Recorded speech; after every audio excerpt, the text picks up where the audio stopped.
तेलंगाना के CM KCR आज बेंगलुरु जा रहे हैं। सुबह 9:45 बजे वे प्रगति भवन से बेगमपेट एयरपोर्ट के लिए रवाना होंगे। वहां से सुबह 10 बजे बेगमपेट से बेंगलुरु के लिए रवाना होंगे। 11 बजे हॉल एयरपोर्ट पर पहुंचेंगे। केसीआर सुबह 11:15 लीला पैलेस होटल पहुंचने के बाद और पूर्व प्रधानमंत्री देवेगौड़ा के आवास के लिए 11:45 होटल से निकलेंगे। 12:30 पूर्व प्रधानमंत्री देवेगौड़ा के घर पहुंचने के बाद वे देवेगौड़ा के साथ देश की राजनीति और राष्ट्रपति पद की उम्मीदवार पर चर्चा करेंगे। सीएम केसीआर देवेगौड़ा के साथ करीबी 2.5 घंटे तक बैठक करेंगे। दोपहर 3:45 देवेगौड़ा आवास से हॉल एयरपोर्ट पहुंचेंगे। हॉल एयरपोर्ट से हैदराबाद के लिए वापसी की फ्लाइट शाम 4 बजे शुरू होगी। सीएम केसीआर शाम 5:10 प्रगति भवन पहुंचेंगे। मुख्यमंत्री सोमेश कुमार ने राज्य में किसानों को अधिक उत्पादक और लाभदायक बनाने के लिए सिंगल पिक कॉटन प्रोत्साहित पर प्रस्तावित कार्य योजना पर चर्चा करने के लिए शीघ्र अधिकारियों के साथ बैठक की। मुख्यमंत्री के चंद्रशेखर राव के निर्देश के अनुसार बैठक का आयोजन राज्य में किसानों को उच्च आय प्राप्त करने में सक्षम बनाने के लिए उत्पादकता के साथ साथ सिंगल पिक कॉटन को बढ़ावा देने का प्रयास कर रहे हैं। उन्होंने बताया कि सिंगल पिक कॉटन की पैदावार 40% से अधिक होती है और कई देश इस प्रकार की कपास को खेती भी कर रही है।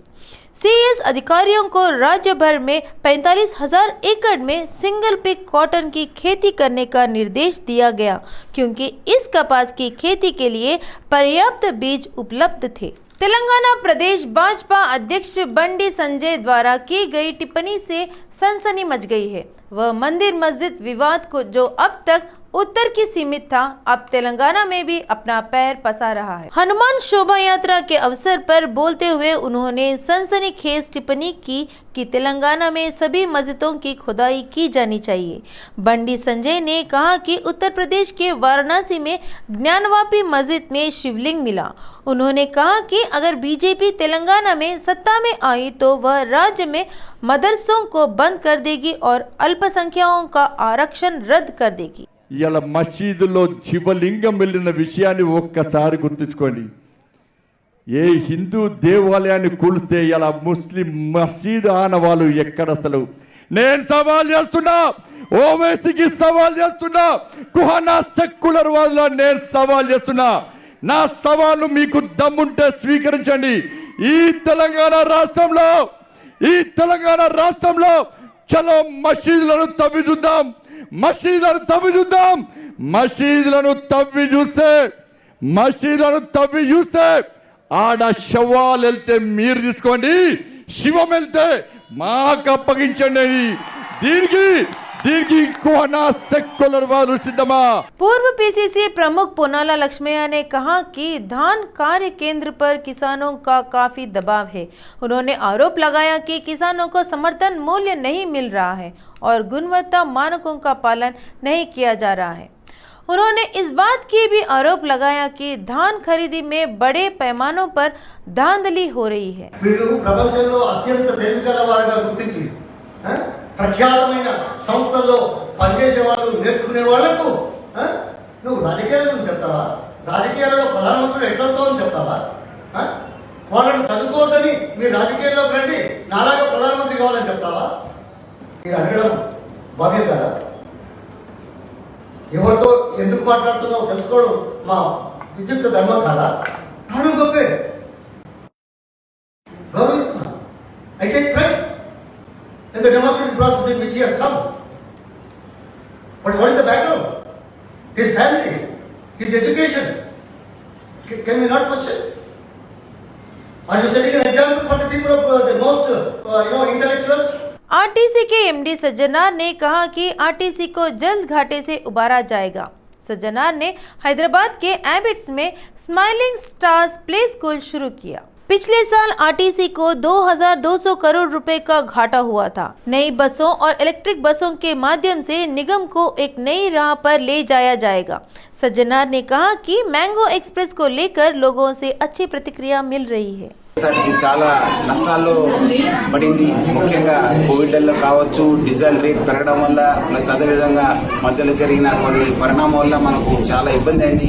గత సంవత్సరం దాదాపు 2200 కోటి నష్టము మనకు కావడం జరిగింది. సో దాన్ని దృష్టిలో పెట్టుకొని మనము మన రూట్ రేషనలైజేషన్స్ కావచ్చు, అదేవిధంగా మన కార్గో సర్వీస్ ఇంప్రూవ్ కావడము, మన హాస్పిటల్ సర్వీస్ని ఇంప్రూవ్ చేయడం కూడా మనము ప్రయత్నం చేయడం జరుగుతుంది. మనము కొత్త బస్సెస్ వస్తే మనకు డెఫినెట్లీ మంచి ఉంటుంది. దాని దిశలో మనం టెండర్ కూడా పిలవడం జరిగింది. ఎలక్ట్రికల్ వెహికల్ బస్సెస్ కూడా తీసుకోవడం జరుగుతుంది. డెఫినెట్లీ వచ్చే రోజు ఈ యొక్క పోయిన నష్టం కూడా మనం అధిగమించి మళ్ళీ మధ్య లాభాలని తీసుకోవడానికి యాజమాన్యం కూడా కృషి చేయడం జరుగుతుంది. स्वास्थ्य निदेशक श्रीनिवास राव ने कहा कि राज्य सरकार द्वारा किए गए महत्वाकांक्षी डिजिटल हेल्थ प्रोफाइल सर्वे सफलतापूर्वक चल रहा है। राजन्ना सिरसिला ने जिला चंदुर्ती के प्राथमिक स्वास्थ्य केंद्र का दौरा किया। उन्होंने कहा कि जिन लोगों का स्वास्थ्य परीक्षण हुआ है उन्हें जल्द ही स्वास्थ्य कार्ड जारी किए जाएंगे। तेलंगाना सरकार सार्वजनिक स्वास्थ्य को बहुत ज़्यादा महत्व दे रही है। చాలా సంతృప్తికరంగా ఉన్నాయని చెప్పుకోవచ్చు. అక్కడ ఇక్కడున్న స్టాఫ్ అంతా కూడా మంచిగా పనిచేస్తున్నారు. బట్ ఇంకా కూడా ఇంప్రూవ్ చేసుకోవాల్సిన అవసరం ఉంది. ఓపీ వచ్చేసి 60-70 వరకు ఇక్కడికి రావడం జరుగుతుంది. అలాగనే మిగిలిన ప్రోగ్రామ్స్లో అన్నింటిలో కూడా టీబీ కానివ్వండి, లెప్రసీ, అలాగనే వ్యాక్సినేషన్, కోవిడ్ రిలేటెడ్ కూడా వ్యాక్సినేషన్ సంబంధించి 18 సంవత్సరాల పైబడిన వాళ్ళకి 100% పైగా సాధించుకోవడం జరిగింది. అలాగనే సంతోషకరమైన విషయం ఏంటంటే జిల్లాలో మార్చి 11 తర్వాత ఒక కోవిడ్ కేసు కూడా నమోదు కావడం, దాన్ని బట్టి ఇక్కడ జిల్లా వైద్య ఆరోగ్య శాఖ పనితీరు అలాగనే ఈ పిఎస్సి పనితీరు బాగుందని చెప్పి తెలియజేస్తుంది. కొత్త పిఎస్సిని శాంక్షన్ చేయడానికి ప్రయత్నం చేస్తాం. हैदराबाद पुलिस ने एमबीबीएस सीट दिलाने का झांसा देकर 10 लाख रुपए ठगने वाले दोषियों को गिरफ्तार कर लिया है। पुलिस ने कहा कि वे उन लोगों को निशाना बनाते हैं जिन्होंने नीट परीक्षा पास नहीं की थी और एमबीबीएस में दाखिला लेना चाहते हैं। आरोपी जिन्होंने इस मामले में छात्र को फोन किया और इस बात का आश्वासन दिया कि वे उसे बेंगलुरु के प्रतिष्ठित Kempegowda institute of medical science college में एमबीबीएस की सीट दिलाएंगे। उनकी बातों पर विश्वास करने वाली एक छात्र के माता पिता ने जालसाजों को ऑनलाइन के जरिए 10 लाख रुपए भेजे। बाद में उन्हें एहसास हुआ कि वे ठगे गए हैं। उन्होंने इस मामले को लेकर पुलिस से शिकायत की। हैदराबाद पुलिस ने अशोक शाह नाम के शख्स को बिहार से गिरफ्तार किया है। पहले वह पुलिस हिरासत से बचने के लिए नेपाल भाग गया था। पुलिस ने कहा कि उसके पास यहाँ और वहाँ का पहचान पत्र है। हैदराबाद डीसीपी भोपाल गजराजू ने खुलासा किया है कि इस मामले में 7 लोगों की गिरोह सक्रिय था। సీట్ రాని వాళ్ళు డీటెయిల్స్ వీళ్ళు సేకరించి కొన్ని మంచి కాలేజెస్లో తక్కువ రేట్కి సీట్ వస్తుందని చెప్పి నమ్మించి డబ్బులు వసూలు చేసి మోసం చేసే గ్యాంగ్ వీళ్ళు. ఈ కేసులో ఉన్న అమ్మాయికి బెంగళూరులో అటువంటి Kempegowda institute of medical science అని ఒక ప్రెస్టీజియస్ కాలేజ్ ఉంది. అందులో సీట్ ఇప్పిస్తా అని చెప్పి 10 లక్షలు ఈ వీళ్ళ దగ్గర వేయించుకున్నారు. నేపాల్ లోపలికి వెళ్ళి ఒక 2-3 కిలోమీటర్స్ ఉంటుంది వీళ్ళ ఊరు, ఇండియా బార్డర్ కి. అక్కడికి వెళ్ళి అక్కడి నుంచి ఇతన్ని పట్టుకురావడం జరిగింది. మోసపోయిన వాళ్ళు మన దగ్గర 2 కేసెస్ రిజిస్టర్ అయ్యాయి. दिलशनगर के गणेश लॉज में बच्चे समेत एक दंपति ने आत्महत्या करने की कोशिश की। शशि कुमार दंपति ने अपने 2 बच्चे सहित नींद की गोलियां निगल ली। लॉज मालिक ने पुलिस में शिकायत दर्ज कराई है। पुलिस ने पीड़ितों को अस्पताल पहुंचाया। डॉक्टर का कहना है कि शशि कुमार की हालत गंभीर है। 2019 में जीवीपीआर ने टीएस जेनको से 2 करोड़ रुपए का ठेका प्राप्त किया। जीवीपीआर ने शशि कुमार को सब कॉन्ट्रैक्ट दिया था। शशि कुमार किए गए कार्यों के संबंधित बिल देने के बाद भी जीवीपीआर के प्रवक्ता प्रताप रेड्डी ने आरोप लगाया कि शशि कुमार ने बिल संलग्न नहीं किया। कहा जाता है कि प्रताप रेड्डी ने और उनके बेटे दिनेश रेड्डी से पैसे मांगने पर धमकी देने लगे।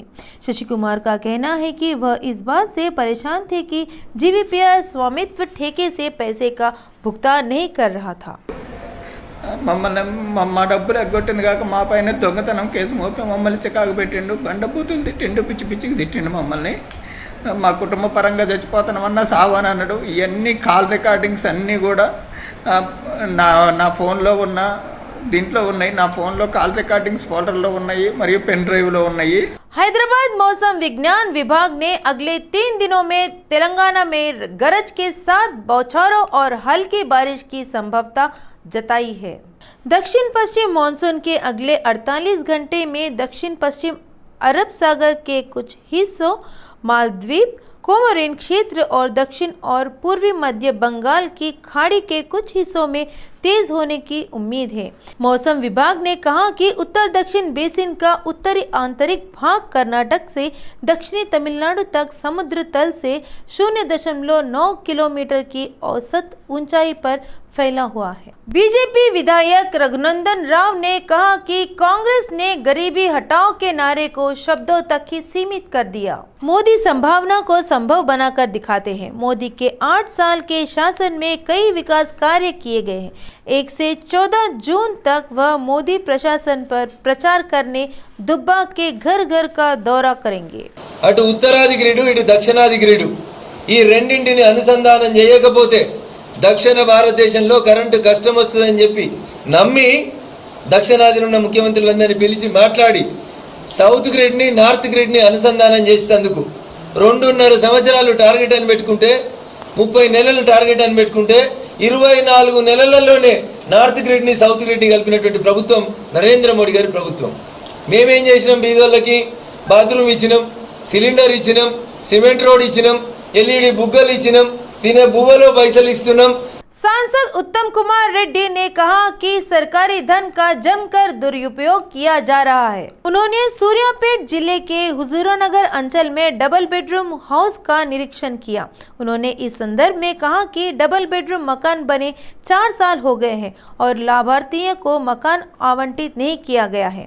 उत्तम कुमार रेड्डी ने कहा कि अधिकारियों की लापरवाही के कारण डबल बेडरूम वाले मकान जर्जर अवस्था में जा पहुंचे हैं। ఇల్లు కట్టిండ్రు, ఏ ఉద్దేశమో ఏ దురుద్దేశమో కానీ 4 ఏళ్ళ ఇల్లు పూర్తి చేసి లబ్ధిదారులకు ఇవ్వలేదు। ఇప్పుడు మొత్తం దర్వాజాలు కిటికీలు అందరూ చెదలబడుతున్నాయి, లోపలంతా కంప చెట్లు, బయటంతా అంత పందులు తిరుగుతున్నాయి। మరి ఈ విధంగా రాష్ట్ర వ్యాప్తంగా ఈ 2 బెడ్రూమ్ల ఇల్లు కట్టిందే తక్కువ, ఆ కట్టిన తక్కువ కూడా ఎవరిని కేటాయింపు చేయకుండా ఇది ప్రభుత్వ సొమ్ము। कोदंडराम ने कहा कि सरकार के फैसले के कारण यादगिर गुट्टा में 300 ऑटो चालकों की रोजी रोटी खतरे में पड़ गई है। कोदंडराम ने अफसोस जताया कि यह दुर्भाग्यपूर्ण है कि यादाद्री में लगभग 300 ऑटो चालकों ने अपनी जीविका खो दी है।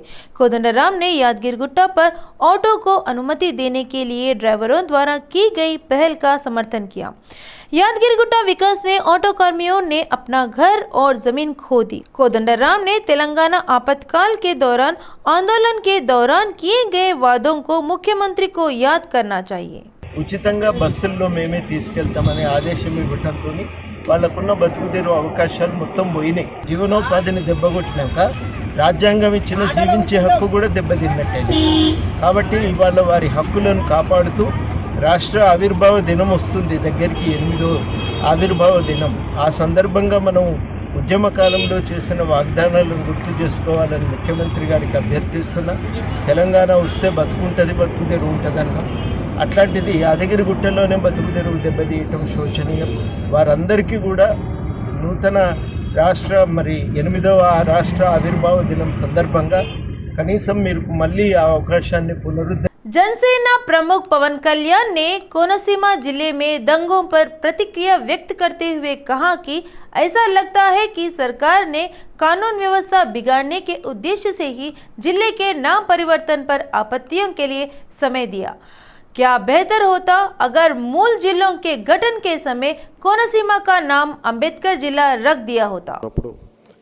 నేను రిఫరెండం పెడతాను, మెజారిటీ ప్రజలు దానిని ఆమోదిస్తారని నేను ఆకాంక్షిస్తున్నాను। అలా జరిగినప్పుడు ఖచ్చితంగా మీరు దానికి ఎదురు చెప్పలేరన్నాం, దాన్ని మేము కూడా స్వాగతిస్తున్నామని చెప్పారు। అంతేగాని మీరు నిర్ణయించుకొని మీ పార్టీ నిర్ణయించుకుంటే మేము కూడా దానికి మీరు ఎదుర్కోవాల్సి వస్తుంటే నేను దానికి వారికి చెప్పిన సమాధానం ఇదే। అలాగే ఈ రోజున మీరు 30 రోజులు సమస్య ఇచ్చి మీరు టైం ఇచ్చి సమూహాలు కాకుండా వ్యక్తులుగా రమ్మంటున్నారంటేనే అర్థం మీరు గొడవకి కావాలని కోరుకుంటున్నారని అర్థం। అలాగే నిజంగా ఒక మహానాయకుడికి, ఒక జాతీయ స్థాయి నాయకుడికి చాలా బాధ కలిగేది ఏంటంటే అంబేద్కర్ గారిని అందరూ రాజకీయ ప్రయోజనాలకు వాడుకొని వదిలేస్తారు తప్ప ఆయన ఏమైతే ఆశించారో, ఏ స్ఫూర్తిని ఆయన ప్రవేశింపబెట్టారో, ఏ స్ఫూర్తిని ఆయన పెంపొందింపు చేయాలని చెప్పి ఆయన ఆకాంక్షించారో అది తప్ప మిగతా అన్ని मंत्री रोजा ने कोनसीमा को अंबेडकर का नाम रखे जाने पर दोहरा रुख अपनाने का विपक्ष की आलोचना की है। उन्होंने कहा कि सबके अनुरोध पर ही यह फैसला लिया गया था। उन्होंने चेतावनी दी कि अगर इस मुद्दे को लेकर आतंक फैलाने की कोशिश की जाती है तो वे बर्दाश्त नहीं करेंगी। నాదెండ్ల గారితో కానీ మిగతా వాళ్ళతో అతను ఆ పార్టీ కార్యక్రమాల్లో పాల్గొన్న ఫోటోలు మీరు ఫేస్బుక్లో చూడండి. అలాగే తెలుగుదేశం పార్టీ చంద్రబాబు నాయుడు గారు అంబేద్కర్ గారి పేరు నేను పెడతాను వస్తే అన్నారు. కానీ ఈరోజు పెట్టిన తర్వాత ఎందుకు ఈ విధంగా తాను ఒక మాట మాట్లాడతాడు, కింద క్యాడర్తో ఒకటి మాట్లాడిస్తారు? అంటే డబుల్ స్టాండర్డ్స్తో జనసేన అని తెలుగుదేశం పార్టీ ఏ విధంగా వైఎస్ఆర్సీపీ పార్టీని పరిపాలనని అస్థిరపరచాలని ప్రతిసారి కూడా ఏదో ఒక కార్యక్రమం ద్వారా ప్రజలకు ఇబ్బంది కలిగిస్తూ ప్రభుత్వాన్ని బ్లేమ్ చేయాలనే ప్రయత్నం చేస్తుందో మనం కళ్ళారా చూస్తున్నాం. కానీ ఈరోజు ప్రజలు చాలా తెలివైన వాళ్ళు. ఇప్పుడు జరుగుతున్న ఇన్సిడెంట్ ఎవరు చేయిస్తున్నారో కూడా వాళ్ళు స్పష్టంగా అర్థం చేసుకోగలిగారు. ఎందుకంటే ఈరోజు ఒక ఎస్సీ మంత్రి ఇంటి మీద దాడి చేసి వాళ్ళ ఇళ్ళని, వాళ్ళ వెహికల్స్ని అన్నిటినీ ఎలా ధ్వంసం చేసి తగలబెట్టారో మనం చూసాం. అలాగే ఒక బీసీ ఎమ్మెల్యే ఇంటిని తగలబెట్టింది మనం చూసాం. దీన్ని బట్టి స్పష్టంగా అర్థమవుతుంది దీని వెనక ఎవరున్నారని.